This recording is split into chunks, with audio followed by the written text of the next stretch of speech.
सज्जनों, समस्त श्रोता बंधुओं, सभी देशवासियों को सादर नमन वंदन करते हुए श्री रामचरितमानस के लंका कांड से कुछ चौपाइयां आप सभी तक पहुंचा रहा हूं। किसी भी प्रकार की यदि मुझसे त्रुटि होती है उसके लिए मैं क्षमा प्रार्थी हूं। सज्जनों, प्रसंग उस समय का है कि जब मेघनाथ ने अपने कानों से सुना कि बानरों ने आकर के फिर किले को घेर लिया है, तब वह वीर किले से उतरा और डंका बजा करके बानरों के सामने चला। तुलसीदास जी ने लिखा है,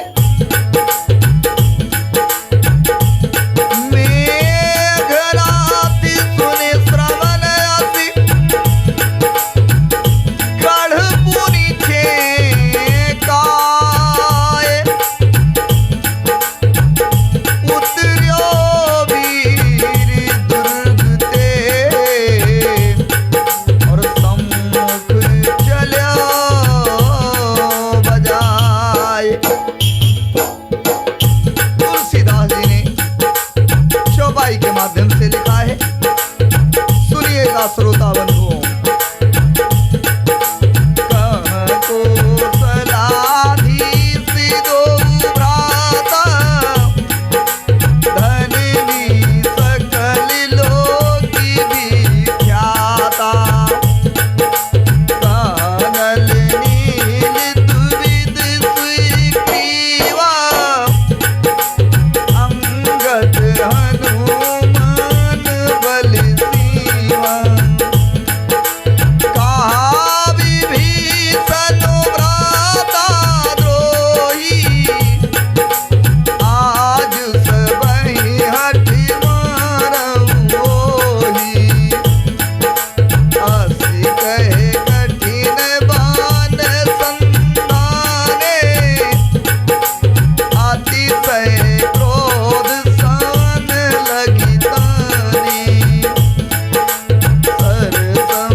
श्रोता बंधुओं, मेघनाथ ने पुकार करके कहा, समस्त लोकों में प्रसिद्धि धनुर्धर कौशलाधीश दोनों भाई कहाँ हैं? नल नील द्विविद सुग्रीव और बल की सीमा अंगद और हनुमान कहाँ हैं? भाई से विरोध करने वाला विभीषण कहाँ है? आज मैं सबको और उस दुष्ट को हठ पूर्वक अवश्य ही मारूंगा। ऐसा कह करके मेघनाथ धनुष पर कठिन बाणों का संधान करने लगा। अत्यंत क्रोध करके उसे कान तक खींचा। वह बाणों के समूह को छोड़ने लगा, मानो बहुत से पंख वाले सांप दौड़ जा रहे हों। जहां तहां बानर गिरते दिखाई पड़ने लगे। उस समय कोई भी उसके सामने न हो सके। भालू बानर जहां तहां भाग चले। सबको युद्ध की इच्छा भूल गई। रणभूमि में ऐसा एक भी बानर या भालू नहीं दिखाई पड़ा जिसको उसने प्राण मात्र अवशेष न कर दिया हो, अर्थात जिसके केवल प्राण ही शेष न बचे हों। बल पुरुषार्थ सारा जाता रहा, सभी अचेत हो गए उसके वार से। फिर उसने सबको 10-10 बाण मारे। वानर वीर पृथ्वी पर गिर पड़े। बलवान और धीर मेघनाद सिंह के समान नाद करके गरजने लगा। मित्रों, तुलसीदास जी ने पुनः लिखा है, देखी पवन सुत कटक बिहाला, क्रोध उन्त जदुधायउ काला, महाशैल यज्ञ तुरत उपारा, अति ऋषि मेघनाद पर डारा। आवति देखि गयउ नभ सोई, औरत सारथी तुरत सब कोई। बार बार प्रचार हनुमाना, निकट न आव मरन सो जाना। रघुपति निकट गयो घन नारा, रघुपति निकट गयो घन नादा, नाना भांति करे सिदुर्वादा। अस्त्र शस्त्र आयुध सब डारे, कौतुकहि प्रभु काटि निवारे। देखे प्रताप मूढ़ खिसियाना, करे लागे माया विधि नाना। जिनको करे गरुड़ से खेला, डरवावे गए स्वलभ सपेला। जादू प्रबल माया बस, शिव विराट बड़ी छोट। ताहि दिखावै निश्चर, माया निज मति खोट।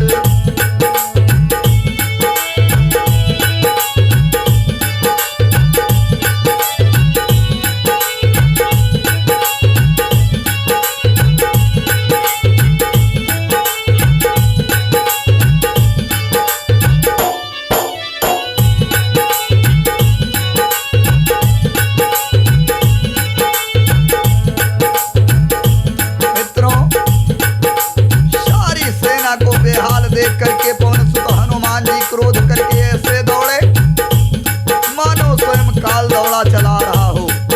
उन्होंने तुरंत एक भारी पहाड़ उखाड़ लिया और बड़े ही क्रोध के साथ उसे मेघनाद पर छोड़ा। पहाड़ को आते देखकर वह आकाश में उड़ गया। रथ सारथी और घोड़े सब नष्ट हो गए, चूर चूर हो गए। हनुमान जी उसे बार बार ललकारते हैं, पर वह हनुमान जी के नजदीक नहीं आता है, क्योंकि वह उनके बल का मर्म जानता था। तब मेघनाद रामचंद्र जी के पास गया और उसने उनके प्रति अनेकों प्रकार के दुर्वचनों का प्रयोग किया। फिर उसने उन पर अस्त्र शस्त्र तथा सब हथियार चलाए। रामचंद्र जी ने खेल ही खेल में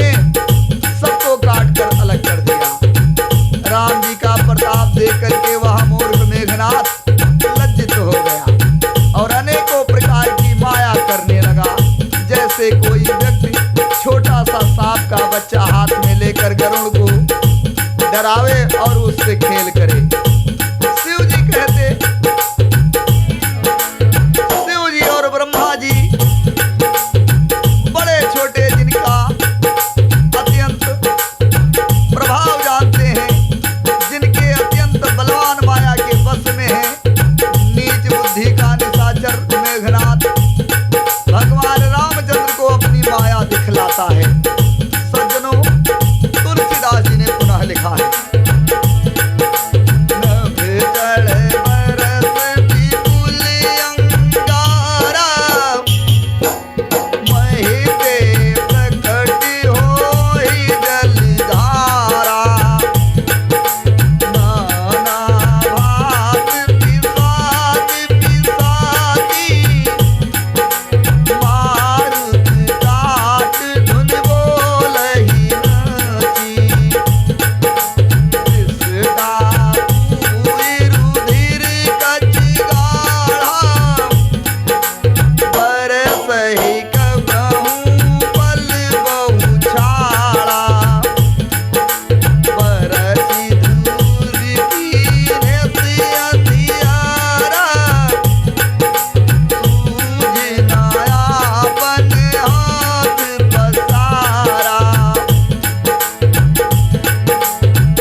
कर उसने ऐसा अंधियारा कर दिया मेघनाथ ने कि अपना ही हाथ पसारा हुआ नहीं सूझता था। माया देखकर वानर खुला उठे। वे सोचने लगे कि इस हिसाब से तो सबका मरण ही निश्चित हो रहा है। यह कौतुक देख करके मेघनाथ का राम जी मुस्कुराए और उन्होंने जान लिया कि सब वानर डर गए हैं। तब राम जी ने एक ही बाण से सारी माया नष्ट कर दी। जैसे सूर्य निकल आने से अंधकार मिट जाता है। उसके बाद में कृपा भरी दृष्टि से वानर भालुओं की ओर राम ने देखा। वो ऐसे प्रबल हो गए जैसे रण में रोकने पर भी नहीं रुकते थे। सभी लड़ने के लिए चल दिए। राम जी से धनुष बाण लिए हुए राम लक्ष्मण जी क्रुद्ध होकर के चल पड़े। सज्जनों, तुलसीदास जी ने पुनः चौपाई के माध्यम से लिखा,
उनके लाल नेत्र हैं, चौड़ी छाती हैं, विशाल भुजाएं हैं, हिमाचल पर्वत के समान उज्जवल गौर वर्ण, शरीर कुछ ललाई लिए हुए है। इधर रावण भी बड़े बड़े योद्धा भेजे जो अनेकों शस्त्र लेकर के दौड़े। पर्वत, नख और वृक्ष रूपी हथियार धारण किए हुए वानर रामचंद्र जी की जय पुकार कर दौड़े। वानर और राक्षस सब जोड़ी से जोड़ी भिड़ गए। इधर और उधर दोनों ओर जय की इच्छा कम न थी। रामादल की तरफ से बन्नर भालू भगवान श्री रामचंद्र जी की जय बोल रहे थे। रावण की तरफ से राक्षस रावण की जय जयकार लगा रहे थे। वानर राक्षसों को घूसों लातों से मारते थे, कभी दांतों से काटते हैं। विजयशील वानर उन्हें मार करके फिर डांटते हैं, मारो मारो, पकड़ो पकड़ो, पकड़ कर मार दो, सिर तोड़ दो और भुजाएं पकड़ कर उखाड़ दो। इस प्रकार के कोलाहल हो रहे हैं। नौ खंडों में ऐसी आवाज भर रही है।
मित्रों,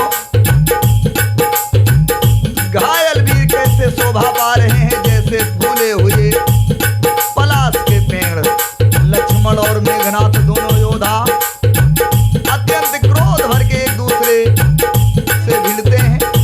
एक दूसरे को कोई जीत नहीं सकता है। दोनों बराबर की लड़ाई में कार्यरत हैं।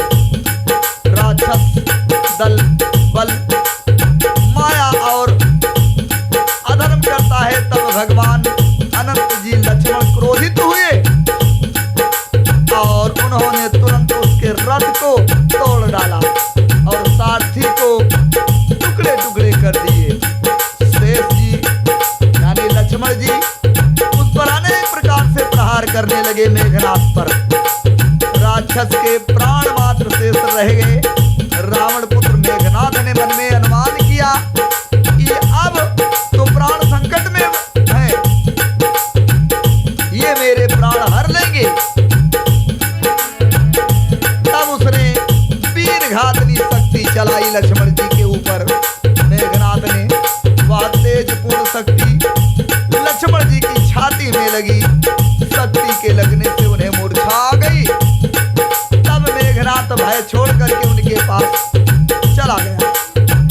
पहुंचा हनुमान लक्ष्मण जी के पास और मेघनाथ के समान 100 करोड़ अर्थात अगणित योद्धा लक्ष्मण जी को उठा रहे हैं, परंतु जगत के आधार श्री शेष लक्ष्मण जी को वे कैसे उठा पाते? नहीं उठा पाए सभी। तब वे लजा करके चले गए। सज्जनों, आज का प्रसंग यहीं पर समाप्त कर रहा हूं। पुनः अगले भाग में मिलूंगा। आप सभी प्रेम से एक बार